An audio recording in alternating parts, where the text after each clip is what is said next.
سلام علیکم و رحمت الله، وقتتون بخیر. با 8مین ویدیو درباره سوره مبارکه احقاف در خدمت شماییم. بریم به بخش ابتدایی صفحه 506.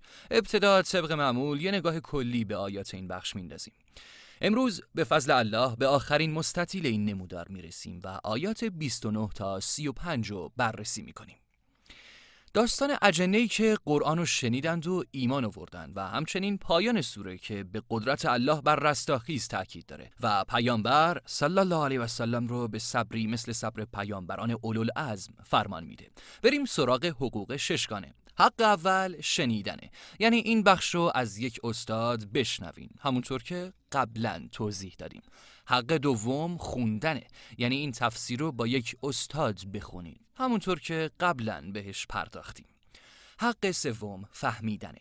در آیات قبل الله تعالی کافران مکه رو با نابودی قوم عاد پند داد تا عبرت بگیرن و در این بخش در آیه 29 یادآور میشه که حتی اجنه قبل از اونا به اسلام گرویدن تا شاید اونا درس بگیرن و توبه کنن. الله تعالی داستان اجنه رو ذکر میکنه که قرآن رو شنیدند و ایمان آوردند، بعد نزد خودشون برگشتند و اونا رو بیم دادند و انذار کردند. الله تعالی فرمود: و اذ صرفنا الیک نفرا من الجن یستمعون القرآن. به یاد آور ای محمد صلی الله علیه و سلم که گروهی از جن به فرمان الله آمدند تا قرآن رو از زبان تو بشنوند. فلما حضروا قالوا انصتوا. وقتی حاضر شدند به همدیگه گفتند سکوت کنید تا بشنویم. فلما قضی ولوا الی قومهم منذرین.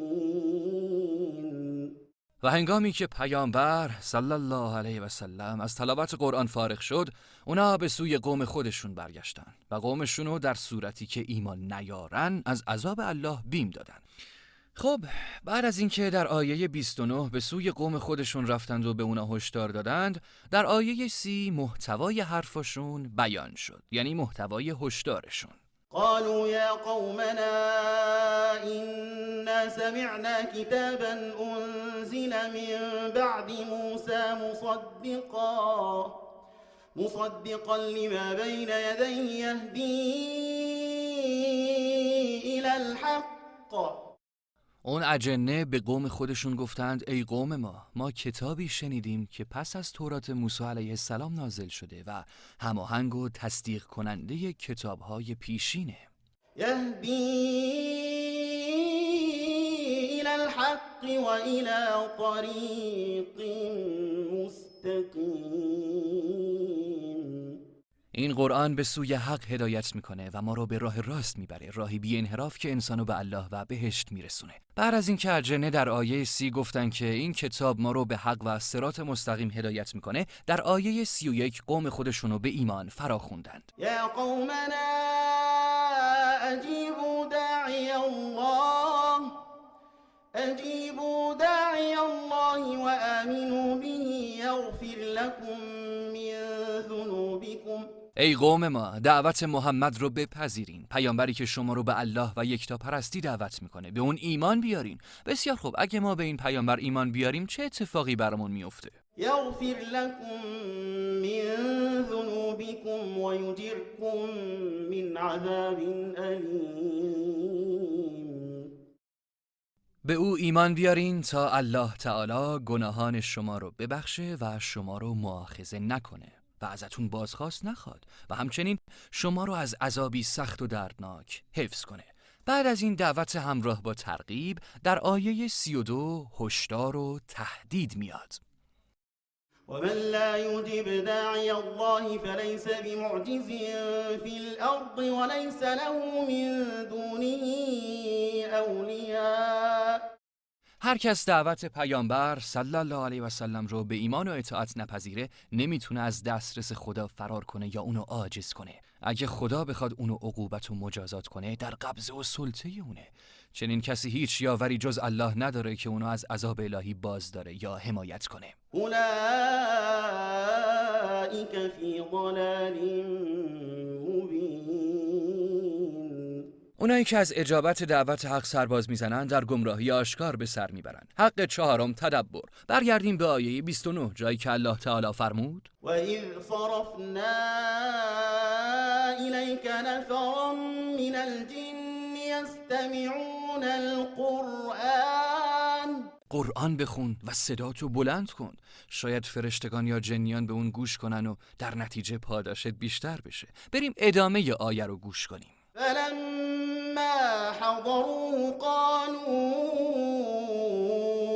أَنصِتُوا. ادب حکم میکنه وقتی کسی داره حرف میزنه به حرفش گوش بدیم. خب حالا ادامه آیه. فَلَمَّا قُضِيَ وَلَّوْا إِلَى قَوْمِهِم مُنذِرِينَ. سبحان الله.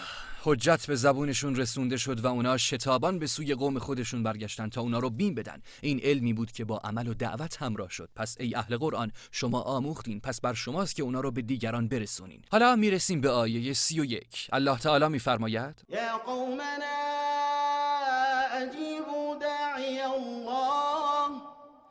اجیبوا داعی الله و آمنوا به یغفر لكم من ذنوبكم. چه ادب زیبایی داشتن اجنه در مقابل پروردگارشون اون موقعی که گفتن من ذنوبکم، یعنی بخشی از گناهانتون. اونا آمرزشو به الله سپردن تا هر کسی رو خواست بیامرزه.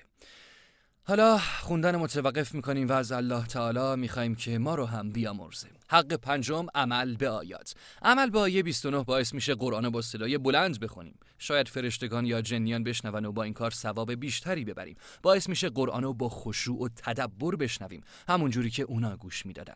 باعث میشه در فهم معانی قرآن بکوشیم و بهش عمل کنیم. یعنی اونو فقط تو تاقچه خونمون نذاریم که فقط از روی بیکاری بخونیمش. شاید کلمه‌ای از اون سعادت ما رو رقم بزنه.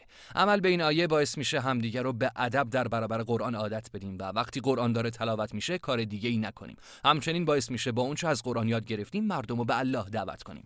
با عمل به آیه 30 باید به گوش دادن و خوندن قرآن مداومت کنیم و هر روز زمان مشخصی برای این کار تنظیم کنیم. باید باور کنیم که قرآن کتب آسمانی قبل خودش رو تصدیق میکنه. باید قرآن رو در همه شؤونات زندگی سرلوحه قرار بدیم تا بتونیم از منحرف شدن مصون بمونیم. عمل به آیه 31 باعث میشه دعوت به ایمان رو با عمل صالح قبول کنیم و بقیه رو هم با نرم خویی به اون دعوت کنیم. باعث میشه ایمانمون رو با علم و طاعت الله دائما تجدید و همچنین نجات از عذاب الله و در گرو توبه کردن بدونیم. عمل به آیه 32 کمک میکنه از روی گردانی از ندای حق و بی‌اعتنایی به قرآن بپرهیزیم و باور داشته باشیم که الله بر ما احاطه داره و هیچ راه فراری برای منکران از قدرت او وجود نداره. حق ششم حفظ کردن. قبل از اینکه این آیات رو حفظ کنیم باید با روابطی که به حفظ کردن این آیات کمک میکنه آشنا بشیم. اولا با رابطه موضوعی شروع میکنیم. در آیات پیشین الله تعالی کافران مکه رو به یاد نابودی قوم عاد انداخت تا عبرت بگیرن. در این بخش برای تأثیر بیشتر داستان اجنه رو ذکر میکنه که قرآنو شنیدن، ایمان آوردن و بعدش نزد قوم خودشون برگشتند و اونا رو بین دادن. این یادآوری سبب میشه که مشرکان به اسلام روی بیارن و توبه کنن. حالا میرسیم به روابط لفظی معنوی. رابطه اول که با رنگ قرمز مشخصه ارتباط بین آغاز آیات 29 30 و 31 نشون میده که یک رابطه لفظیه. در آیه 29 یستمعون اومده و در آیه 30 سمعنا. همچنین در آیه 30 و 31 هر دو تعبیر یا قومنا تکرار شده که این رابطه هم طبیعتاً لفظیه. رابطه دوم که خاکستری رنگه ارتباط عبارات آیه 29 نشون میده که همونجوری که میبینین فلما دوبار تکرار شده که این هم یک رابطه لفظیه. رابطه آخرم که زرد رنگه ارتباط بین آغاز آیه 31 با آغاز آیه 32 نشون میده که هم میتونه یک رابطه لفظی باشه و هم یک رابطه معنوی. حالا بعد از تمرکز بر این روابط موضوعی، لفظی و معنوی، هر آیه رو به روشی که تو ویدیوی مقدماتی این مجموعه توضیح دادم 20 بار تکرار میکنیم. لینک اون ویدیو هم همین زیر نوشته شده و برای یادآوری اون روش میتونین بهش رجوع کنین. خب این ویدیو هم با حقوق 6 گانش تموم شد. امیدوارم در وهله اول مورد رضایت الله سبحانه و تعالی و در درجه دوم مورد پسند شما عزیزان قرار گرفته باشه.